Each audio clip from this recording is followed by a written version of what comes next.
Hey there guys, welcome to Dinos Vault once again. Today I'm reviewing the Benelli 600i, the ABS variant.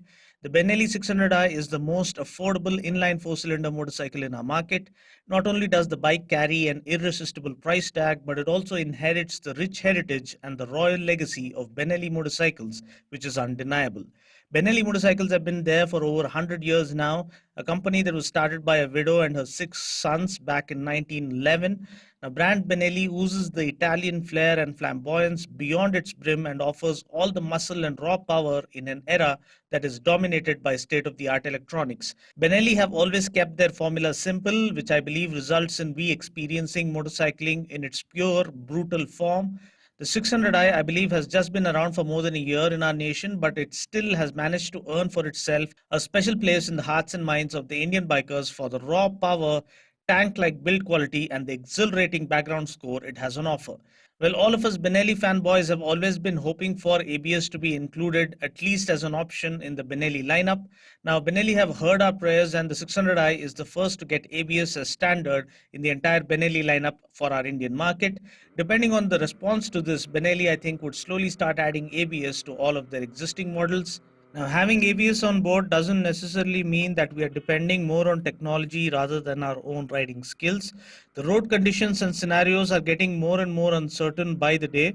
The accident cases are hitting an all time high record here in our nation, which is why it is all the more important to put safety first on the list more than anything else.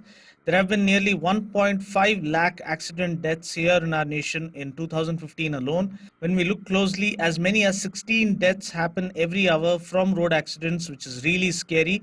This is the reason why we need to have safety features as the top priority in two-wheelers as well as four-wheelers. Thankfully, the 600i gets dual channel ABS as standard, which is amazing news, and I believe the other models in the Benelli Indian lineup too are going to get ABS soon in the days to come. So with the intro out of the way, let's quickly take a look at the new 600i ABS. The bike remains pretty much the same with the design, the tech specs, the engine specs, etc. being unchanged. The only changes made are that the cooler reservoir has now been shifted from the front to under the seat such that the rider himself can top up the coolant when necessary. Even the rear brake reservoir is now found next to the coolant reservoir. And of course, we have the prominent ABS sticker on the front fender. Taking a look at its design, the bike itself is built like a tank. It is robust, sturdy, and looks like the Hulk among the 600cc bikes in our market. The headlamp looks striking and imposing with a black front visor. The massive 50 upside down front forks look superb and do their job really well. Coming to the profile, the huge and immaculately sculpted fuel tank takes center stage. The tank cowls extending out look more modern. The exposed steel trestle frame painted in red looks really eye-catchy. This comes matched to the flawlessly laid out rear swing arm that also carries the offset rear monoshock. The Y-shaped alloy wheels look cool too. However, the showstopper for me have to be the dual underseat exhausts that appear like two bazookas that are ready to launch you through the streets like a guided missile. The simple yet attractive looking tail lamp goes well with the rest of the design of the bike. The seats are nice and plush, offering superb comfort for the rider and decent comfort for the pillion.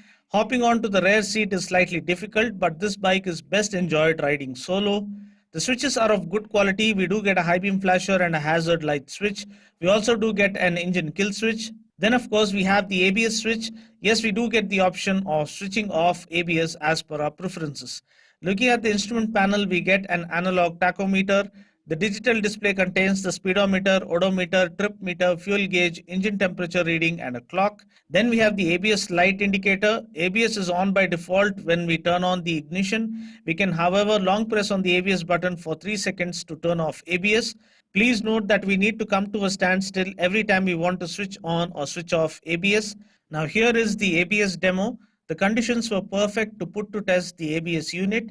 It had been raining badly for the past 2 days and it was drizzling even as we carried out this test. The road was wet, so here I come with the ABS off the first time. As you can see, I go up to speeds beyond 50 kilometers per hour and I slam on the rear brake and the rear wheel does lock up.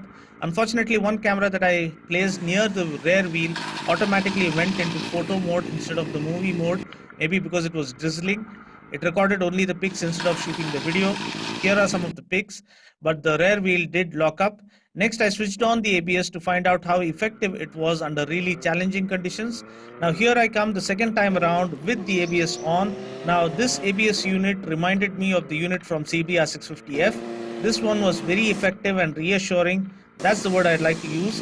There was no sense of urgency or uncertainty or wobbles. It really did work amazingly well on wet road conditions without locking up the wheels. Again, please note I keep saying this in my vlogs as well. Just having ABS on board doesn't mean we can ride at breakneck speeds and expect ABS to save the day. ABS does have its set of limitations. The lower the speed, the better is the likelihood of the ABS working flawlessly, thereby saving our precious life. I say this because two of my friends who were pro riders lost their lives in crashes despite riding ABS equipped bikes. Now coming to the engine specs, powering the 600i is the same liquid cooled 4-stroke 4-cylinder 600cc engine that puts out a max power of 84 bhp at 11,500 rpm and 54.6 newton meters of torque at 10,500 rpm. Now this comes mated to a 6-speed gearbox. The bike comes with a very practically tuned power band such that the bike is usable in city conditions, but the same bike literally blasts across the open stretches on highways. Up to the 8,000 rpm mark, the bike kind of holds its own. It's all usable and manageable power, and that's what we need in city conditions because we never know who's going to pop up from where. On the highways is where the bike really comes alive, and as we open up the throttle, it simply blazes through, firing on all 4 cylinders. And that exhaust note, though, has to be the USP of this bike. Undoubtedly, it is the best sounding bike in and around its segment. The stock exhausts themselves sound amazing, but when we have the IXIL exhausts on, the excitement and the joy reaches a whole new level. Other noteworthy bits are that because the bike is brand new, the clutch didn't feel all that hard and the gearbox was butter smooth. The throttle didn't feel all that heavy either. Lack of a windscreen would bother you when you are out on the highways, with wind blast being really immense. But if you're going to ride mostly on the highways, then it is better to go with the GT. Mind you, the bike is rock solid despite the crosswinds. It's only that having a windscreen would fend off any wind blast. With a curb weight of 231 kgs, the bike is indeed heavy, so you need to be extra careful while taking U-turns until you get a hang of it. Talking about the brakes, up front we get twin 320mm floating discs with radial mounted 4-piston calipers. At the back we get a single 260mm disc with double piston calipers. Braking with ABS on board is as good as it can get. Talking about the suspension, we get the meaty 50mm upside down front forks and an offset rear monoshock. The rear suspension is adjustable for rebound and preload. The suspension is slightly stiffer to offer better stability at higher speeds. Talking about the wheels and tires, we get 17-inch wheels with a 120 by 70 tire up front and a super fat 180 by 55 tire at the back. Ground clearance is 150 mm, which is just about sufficient for our Indian road conditions. Seat height is 800 mm, which I believe is okay for riders who are around 5 feet 6 inches and above. Fuel tank capacity is 15 liters. Now there is no mileage claim as such, but I believe we can expect around 20 kmpl under mixed riding conditions from this bike. Ex-showroom price for the all-new Benelli 600i ABS is around 5.83 lakhs, and from now on we will only be getting the ABS variant. The non-ABS variant would be no longer available. So that's pretty much it for now. I just hope you found this video useful. Until next time, this is Dino saying ciao, take care, God bless, and ride safe.